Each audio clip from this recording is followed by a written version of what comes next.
I'm with Drew Clayborn, who was kind enough to get up and be with me today. I wanted to ask you so many different questions when I met you a couple of weeks ago. But I figured let's do it in interview format on the podcast. So thank you for being here with me. No problem. Thank you for having me. It was really nice meeting you the other day. And it was like, I had a ton of questions for you too. It seems like you really kill it. Well, I want to start talking about content creation in a minute. Let's address what happened to you. When you were 14 years old, you did something that so many people have done, and yet you did it and it caused you complete paralysis, right? Yep. So I was 15. I was a sophomore in high school. I was learning a backflip for the musical, which is funny because it was just like an off-season thing. I played basketball, football. I was in the marching band and played tuba. And then just like an off-season thing, I was like, all right, I like staying active. I wanted to do anything and everything all the time. So I joined the musical as a dancer because God knows I can't sing. So and it was the only thing going on besides like shitty ass baseball. But I joined the musical and as a dancer, and it was Seussical. The musical is similar to like Dr. Seuss, Horton Hears a Who, that type of a musical. And they asked if anybody had any like special talents, and I suggested I could learn how to do a backflip. And so I was doing that, learning how to do a backflip for the musical with a buddy of mine. I was going to his dancing studio. I was learning how to do a backflip there. And then me and some friends were goofing in the hallway, and we thought we would do some backflips. And when I went to go attempt mine, I broke my neck, C1, C2. Yeah, and then woke up in the hospital, and then, that was all she wrote. Your dad did an interview where he talked about like getting the call from the school. Like every time the school calls me, like my heart's in my throat every time because it's literally your worst nightmare. Something happening to your kid. And then he said the next 2 weeks were a blur. Were they a blur for you? Yeah, so I actually didn't wake up and come to until about a week after. They had me in an induced coma, and then after about a week, so my brother was like sitting by my bedside, and he said that I would wake up, ask him what happened, and then he would tell me, and then I'd fall asleep, and I'd wake up and do it all over again. And then about a week later, it happened for the last time. I woke up, asked what happened. They told me, and then I was, kind of relieved, actually. Relieved? Why? Yeah, it was a weird one. I had an essay due like a couple days after my accident, and like when my accident initially happened, they told me, I was like, oh, sweet, I got extra time because I hadn't started the essay at all whatsoever, and I was like stressing. So when my accident happened initially, I was like, well, sweet, I get extra time. Which, oh my God. And then recently you had said that it's been 14 years or 15 years since being paralyzed. So it'll be 15 years in March. And you call it your life anniversary. Yeah. Which means a lot of people in my situation call it their like life day, because when you go from able-bodied to paralyzed, or now like a person with disabilities, and it's such a life change that it truly is like your life day. It's really where your life starts again. You have to really mourn and let go of the person you were and who you were before your injury, because your goals and aspirations completely change. Like I wanted to be a surgeon before my accident, and then after my accident, it's like, okay, well, that's not a reality that I can really go in towards. So yeah, it's kind of a life day because it's like your life really starts. And there's so many things that happen after your injury that kind of change your perspective. So yeah, it's really a profound day of like growth and reborn. Is there something in the energy around being paralyzed as long as you were not paralyzed? Like this timeline lines right now, the time frames are the same. Is there something energetically that means to you? Absolutely. I think this is going to be a tough one. Maybe not tough, maybe even like more joyful and happy. I don't know yet. I don't know. Because there will be a big one this coming March. It'll be March 26th. And yeah, because it happened in 2010. And so I'll be 15 years next year for my anniversary. And it's like, yeah, I can't really put into words what that really means because it will be 15 years of being paralyzed as long as 15 years I was able bodied and walking and everything. And I'm almost at the point now where it's like sometimes there's certain memories that I don't even remember from before. Like, I remember a few months ago, I had a dream, and in the dream, I was walking and doing stuff. And I went into the bathroom and I went to go turn the water on the sink. And I couldn't remember which side was cold and which side was hot. And that lets you know how kind of disconnected I am from that person still. I was going to ask you, it was one of my questions was, do you dream about walking? Do you dream about running? And is it weird when you wake up? Yeah, I've had a lot of different. I'm never fully walking and never fully paralyzed in any dream I ever have. It's always like I'll be partially moving, or I've had dreams where I'm out playing sports, but I have a backpack on and I still have a ventilator strapped to me. Hmm. Or I've had dreams where I'm not on a ventilator, but then I'm like slow, like I'm limping or like struggling to walk, and then but I'm going to play basketball or something. Like I had a really crazy one. I was like running late for a basketball game. It's almost like that dream of like you're running late to a test. That's kind of what it was. I was running late to a game, but then I got there and I was still like partially paralyzed. It was weird. So, is there ever a day, because I have ups and downs, I have ADHD, so I have highs, I have lows, I have like, depression, it is what it is. What do you do on those days where you're just like, I'm not feeling it today? Like, I just don't want to get up. Are you allowed to like sulk and be in your feelings? Or do you have so many people around you that are on your clock that you're forced to get up, that you have to do the next thing, you have to get ready, you have to get into the chair and out of the bed? Are you allowed a sad day?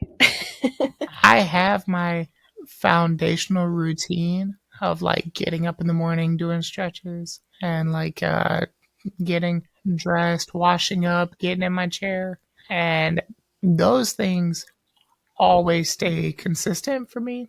But even once, like, if I have a bad day or something, I'll just still get in my chair. And then when I'm in my chair, I can do this is really where I have my independence. I can move around, I can drive, I can tilt back. So if I want a lazy day or a day where I'm just kind of like not feeling it, I'll tilt my chair back and do what anybody else would do. I might just watch TV all day. I might uh, do some reading, read a book or something, or yeah, just So you depends. allow yourself the grace to feel however you're feeling and to just be. And do you just tell the nurses like, not today? Like, you can check on me, but not making small talk. Let's not even pretend. Yeah, because I don't really have bad days lately where it's like I'm feeling some type of way about being paralyzed necessarily. It's more so just a day of like maybe my body's hurting more than usual, or maybe I'm having a day where I'm just not. Because, like, I still grieve, I still have ups and downs of life, and just same as anybody else. But it's not usually based on the paralysis aspect. Well, you just lost your dog General recently, which I'm so sorry about that. We had to put our two dogs down, so I totally get it. And like having these holidays without the dogs is like such a weird experience. So I'm sorry. General wasn't who I met though, right? I met the newer dog. No, you met, yeah, the newer dog captain, and he's really sweet. He's really emotionally in tune, but he's not. Yeah, he's not as like uh interpersonal as Mm-hmm. General was. General was like this force of nature that like lightened up every single room he went in. Hmm. Loved people and loved, like, he would always make anybody who like didn't like dogs, they would like G.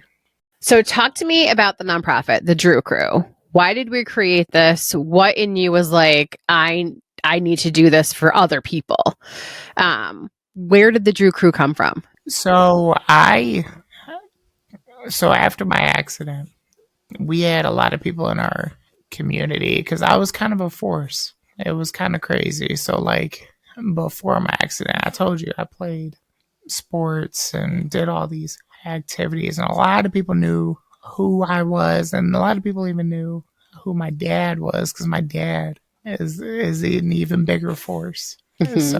he was like a band dad, a cheer dad with my sister and everything, and then for me having my accident, like everybody knew me somewhere in some way because like I was an athlete, football and basketball. So then a lot of people knew me there. And then I was in the marching band, and that was a whole different faction of people and community. And then I would also like I'd go do ultimate frisbee. I would go do jazz band. I would pop up at robotics club. I would like pop up at anything and everything all the time. I just like doing stuff. And so everybody kind of knew who I was. And then when my accident happened, I remember hearing like hundreds of people were in the waiting room when, uh, like at the hospital. And the hospital was like 45 minutes away from my high school. So to have that kind of response just kind of gives you an idea of how the community was around us. So then at the time, a friend of ours, that was one of the cheer moms, she actually coined the name the Drew Crew and made t-shirts for the Drew Crew. And that was kind of our first fundraiser, was selling those t-shirts to be able to raise money for things I needed early on after my injury. And then we had a few other fundraisers after that. And my dad and my stepmom, Tracy, really took on the force of the nonprofit. My dad didn't really like, he saw, because as you can imagine, it's like, it's such a hard time early on after an injury. There's so many things being thrown your way, whether it's like home renovations or transportation or just me in the hospital, figuring out like what a wheelchair is, figuring out what a trach is, figuring out like how to change the trach. Like my parents had to change my trach so many times before they would let me come home, and so like figuring out the medicals, and then physical therapy, figuring out how to keep me healthy, and just all types of stuff. So then after I got out of the hospital and got back home, we realized that fundraising could be a way for us to really keep the story going and keep the ability to, because like for some people after an injury there's a lot of funds and money available for like nursing care and everything, but because my injury wasn't in a vehicle, it wasn't like car insurance or anything like that. It was in the hallway of my high school, and technically like some people were encouraging us to sue the high school, and we didn't want to do that. It had nothing to do with them, so like it wasn't their fault. And actually, it was just the opposite. My teacher and the deputy liaison really saved my life that day because they gave me CPR while we waited for EMT to get there. And So then you were actually not breathing? Wow. no. So then they're doing CPR, making sure to do chest compressions and circulating the blood around my body and oxygen around my body. And because my level was so high at C1, C2, there was a high risk of either dying or having brain injury because of like it being so close to the brainstem. So that's a huge concern. Like, not a lot of people with my high level of injury even survive. A lot of people end Wow. up dying. So the fact that they were able to do that right on the spot was huge, huge. That's And amazing. I don't know what would happen if they didn't do that. So yeah, I was very lucky in that way. So it's like, okay, we're not going to sue the high school for Right. some lump sum for no reason. Right. Uh, and then at the same time, we didn't have uh, money from uh, like an auto accident hmm and get insurance or sue insurance. Or here in Michigan, you have at the time it was like the Like no fault insurance or no fault, or like no you fault made a choice. You tried to do a backflip. It didn't work yes, out. So you're on your exactly. own, kid. So We love you're it. on your own completely for all financial issues, and then if you end up making any money, and all of that goes away from your care and takes money from like disability and everything. So it's hmm super complicated being able to like figure out how to get money in this situation. And the best way we found early on was a nonprofit.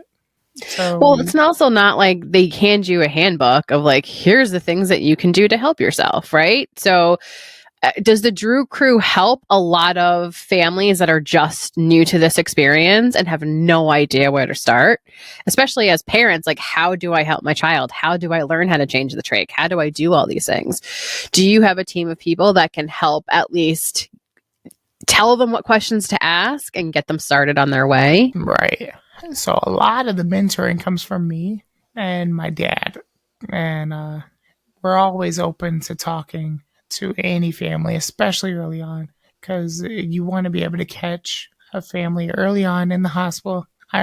We know it's the most difficult time, but we also know it's the most crucial time for before you've created any bad habits, for creating the correct habits to really put in place so that you have a foundation to really help prevent any infections, help prevent any muscle sores and things like that. So then as a nonprofit, we do a lot of mentoring in that way. And then if once we get to learn a family and learn their situation, we figure out where we can interject and then help financially.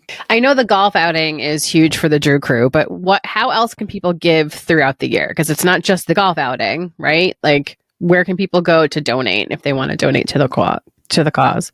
Just go to thedrewcrew.org.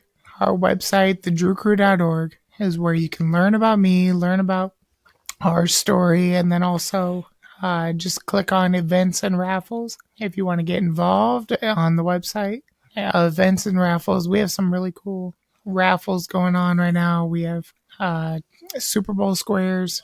So we do some cool stuff that you can actually get involved. Or if you don't want to do any activities like that, just go and click on donate, and those donations go a long way. That's amazing. Now let's talk about the podcast. You took a hot minute. You stepped back from, excuse my language, but for a couple of years.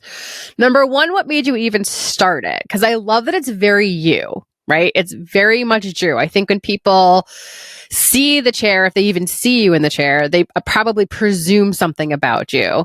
But this podcast is very you. You curse, you'll drink, and you say exactly what's on your mind. You don't hold back. When you started it, what was the impetus for even starting the podcast? Why were you like, I've got to do something? So it was really just that, exactly what you're saying, because honestly, in the community around me, and so for the first geez, the first like 7 years, my parents ran the nonprofit. And that while I was just kind of privy to going after my dreams, going after my goals. So I graduated high school. I did marching band in high school. After my accident, I did get into the University of Michigan and went there with a degree in math. I did a lot of like student government and other things on campus for people with disabilities and accessibility on campus. And like I did all that. So then when I graduated high school, or when I graduated from U of M, I it was time for me to take over the nonprofit.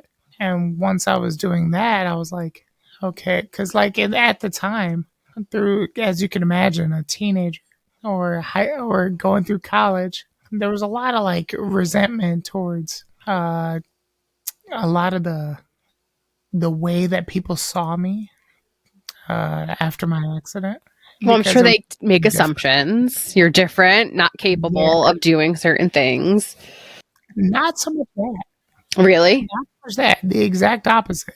I was put on Okay. this pedestal. Yeah, it was like people. It was like people forgot what kind of a and I was before my accident, and I wanted to show them, like, yo, I'm the exact same fucking person after my accident as I was before.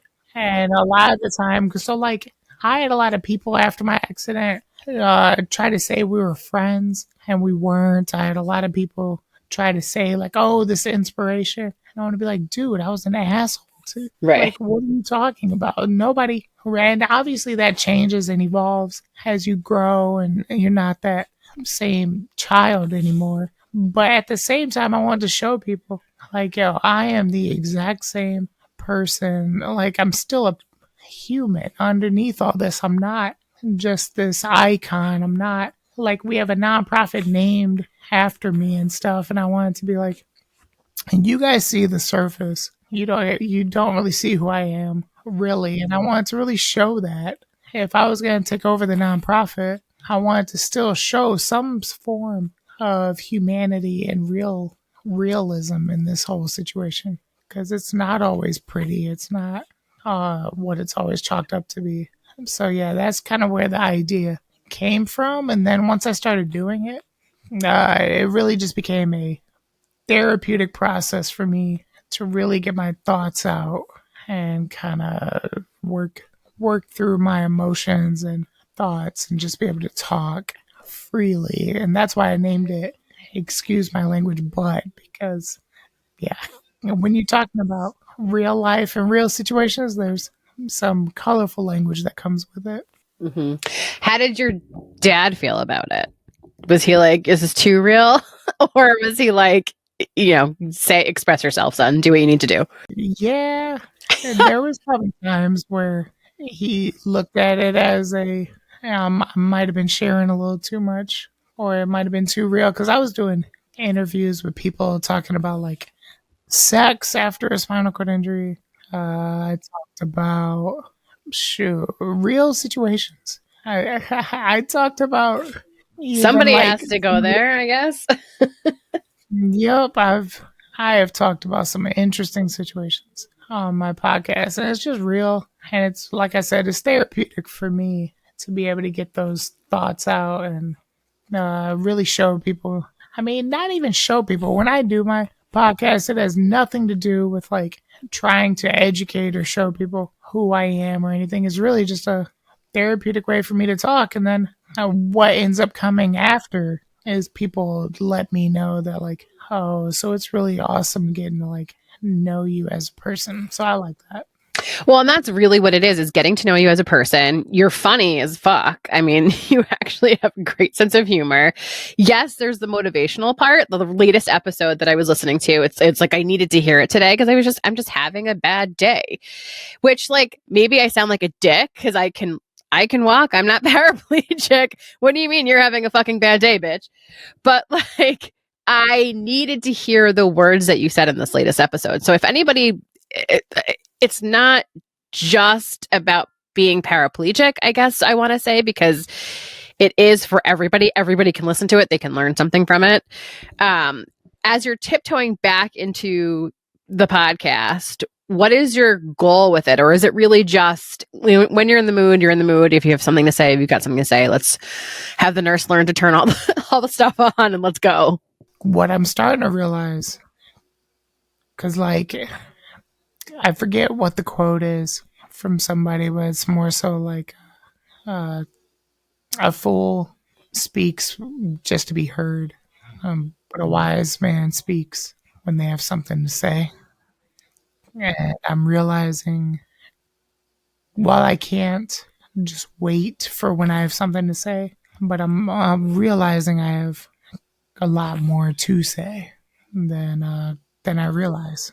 And I feel like that's true for everybody. We all have a story. We all have an impact in this life. And being able to share that with other people is really cool. But at the same time, what I'm wanting to do going forward is just be authentic and let that truly flow out of me in a authentic way. And I think I'm getting there. I feel pretty good at the moment. And like you said, tiptoeing back into this thing, trying to get back in the swing of like talking on the microphone and camera. Like it's a process. I went back and looked at the last two podcasts I did, and my first reaction was, "Oh my god, these are dog shit." I'm not even like saying anything. But See, like, I needed it. Like I needed that yeah, last episode. I was like, oh my God, I felt right. it completely. That's awesome. That's awesome. So get ready because these next few I'm gonna be doing are gonna feel even better because I'm truly just gonna let my personality shine through the message. So, two things I want to ask you about because you are funny. Have you ever wanted to do stand-up comedy? I have. Okay. I have. There's been some genuine thoughts of like going and trying it just because I think it'd be fun. And I'm a huge comedy fan. I listen to comedy all the time. And especially after my accident, I remember the first like probably 2 to 3 weeks when I was in the hospital, people were bringing, and this is going to show my age, but people were bringing like DVD sets of shows. And I told everybody, bring me all the South Park and Family Guy. You absolutely can. And I watched on a loop seasons of those shows, and that was really what got me through that initial like grieving process because I just wanted the funny. Give me as much funny as possible, and then yeah, it kind of got me out of that tough time. So definitely something to keep thinking about because I can absolutely see you doing it. And then the book. We just said everyone has a story to tell. Are you writing a book? Is there a book inside of you? Where do you see like content creation, not just on video, but in book form? Do you see that happening? So, as far as writing that, I have a blog on my website. There's a blog section, and when I have something that is just built up inside me that it takes more formulating than a podcast or anything like that, I will go deep into writing. And I think eventually putting together all the blog posts into a book form, I think that's possible in the future. I think that would be amazing. So with content creation, you show a lot of your day, you show a lot of what you do, and a lot of it is also with the physical therapy. Do you really believe that there's a cure? Do you really believe that maybe you could walk again one day? Because you've mentioned that. Is that something that you think about or you don't keep it in the forefront all the time? It's just something that's always sort of in the back of your mind that like we're working towards something.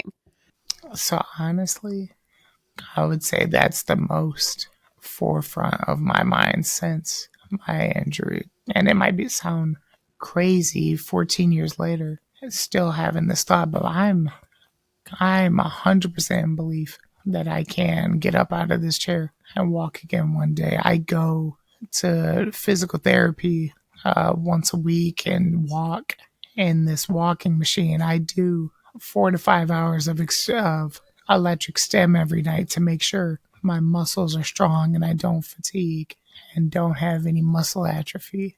I know that I, when I went to college, I was a mathematical biology major. I was more so focused on the bioinformatics side and working on research and working on a cure, not just for paralysis, but for any type of disability and things that can actually be worked on. So that was a huge part of me in college and whatnot. And I still believe it's like there's so many research studies and procedures going on right now that have a lot of promise. My whole thing is the problem is they're doing these studies on people. Two things. They're either choosing a person early on after their injury so that they don't have any muscle atrophy yet. And then secondly, if they're doing procedures on people later, they're doing it on people who aren't like me, who haven't kept their body healthy, who haven't done these things. And honestly, they're just not me. So are you volunteering yourself? There's a study out there, like you're down. If something comes up that looks like it has promise, that has actual like grounded research, yes, I'm very picky because usually you can only do one of these procedures, but I do think there's something available, whether it's stem cells, whether it's the spinal implanted stimulator.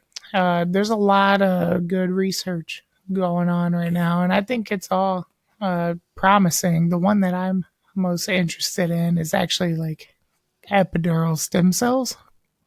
I think that has a lot of promise, but yeah, just need someone to take a shot.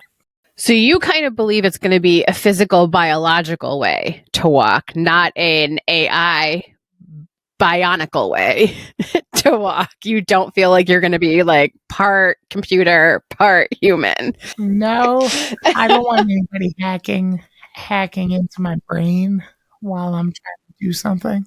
No, I personally don't think it's going to be any type of brain implant, but I don't know. You never know. So when you're making content, are there days that you're just like, I don't even want to show this. Like, I don't want to even do this anymore. Do you just not record on those days? Like, what kind of gets you over those humps? Because it's easy to go, I mean, you have your foundation, you have your systems, you have your schedule, but I know how easy it is to get off that and sort of start to get into the bad habits of not showing up for yourself. What gets you over that hump on those days where you're like, I just don't want to do this? That's a tough one to answer. Because if you go and look at on my pages, I do take gaps in between stuff and then where I'm not sharing. And it's not because of lack of ideas. It's just I get burnt out. I've gotten burnt out and I do need to do a better job of that because this is something, I know this is something, if I'm able to really be consistent for a long time, this is something that could grow into being something huge. But I also think in the same vein of being authentic, I think it's okay to go on and say, I'm having a shit day. Like, this is how I'm feeling today. I don't want to do it. I don't want to do the thing. I don't want to do the thing. I just don't. I'm stressed out. I'm burnt out. And like, here we are. Would you consider just being your authentic self? Or do you think that your audience and community expects you to show up in like your happy, positive, I'm motivational way? Like, do you feel like that's the dichotomy that you have to work with every day? So the part I'm getting more comfortable with, like I have no problem showing my down days or whatever, because anybody who actually is here, my nurses will be the first to tell you, I am that optimistic, positive person all the time anyway. That's just who I am. And even in my down times, that part doesn't go away. I always know that things are going to get better. Things are going to work out. Even if you're going through a tough period, it's life has these webs and flows, these ups and downs. And yeah, it's only just to make you stronger. So I realize that. So I don't have a problem sharing the times when I'm not good. The only problem is when I'm not good. Right now, I'm doing everything on my own. So I don't have a producer. But now the way AI is changing and some of the things you've shown me, I know that I can have some support and make things a little easier so that it's not so daunting doing it all myself all the time. Well, and you can batch create it, right? So when you're on the high or you have the time, you can batch create during that time. And then on the downtime, you can just sit and edit or have AI edit for you so that you're at least still doing something. You're just not recording on the days where you're just like, I just don't feel like showing up today. You talked about being one of the strongest, was it quadriplegics? Because of all the exercises that you make sure you're doing. The foundations that you mentioned and like showing up for yourself in that way, is it really all because you understand like you have to do these things to survive? Or is it all because I want to walk again, so I know I have to keep my body strong? Like, where does it come from? Right? Like, I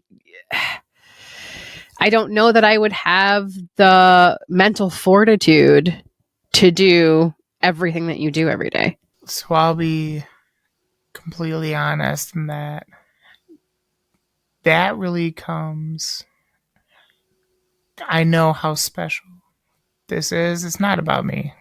It's not about me. It's not about doing it for myself. I initially, when I got coined, when the guy that created my therapy started calling me the healthiest quad, he wants to like get me in men's fitness and stuff. And my dad says it a lot. And I'm just like, I don't do it just so I can get these accolades. I do it because I know at some point, if I get a procedure and I show that I can recover and can walk again, I know it'll have a profound impact, not just on me, but everybody else.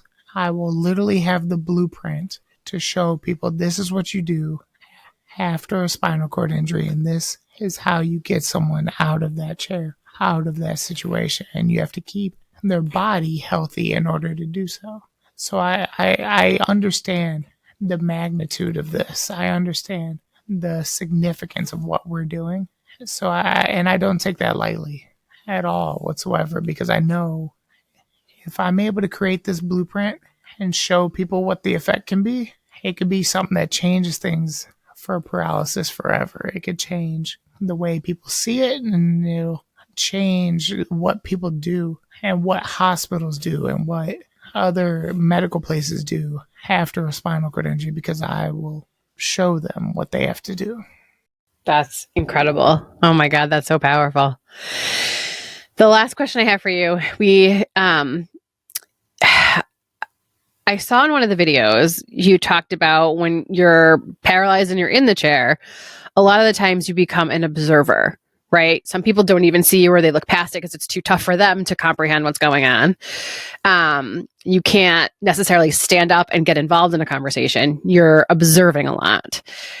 After having observed for the past almost 15 years in the chair, in this new life, what is it that you've learned about the world, humanity, people, life, that you can share with us? I've learned every single person matters.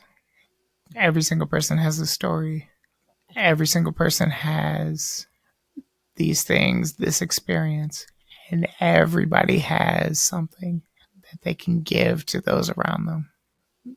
Even if it's just a tiny bit, everybody has something they can give to the morality and the like spiritual tank inside each of us. Each of us have this fulfillment in our heart, what our heart desires and wants to do, in our passion. And every single person really should go after that passion with unapologetic ambition. And I really think that we can get consumed with our selfishness, and when we start to indulge in feeding that selfishness, we forget that each and every person around us is their own person, and that they all are so special. And I've had so many people around me, and I observe all the time, and I just look at like everybody goes through so much, but at the same time, everybody is so similar. And that's why I don't put myself above or think I'm above anybody else. Not anybody can do what I do, but everybody can do something so profound and special in their own right.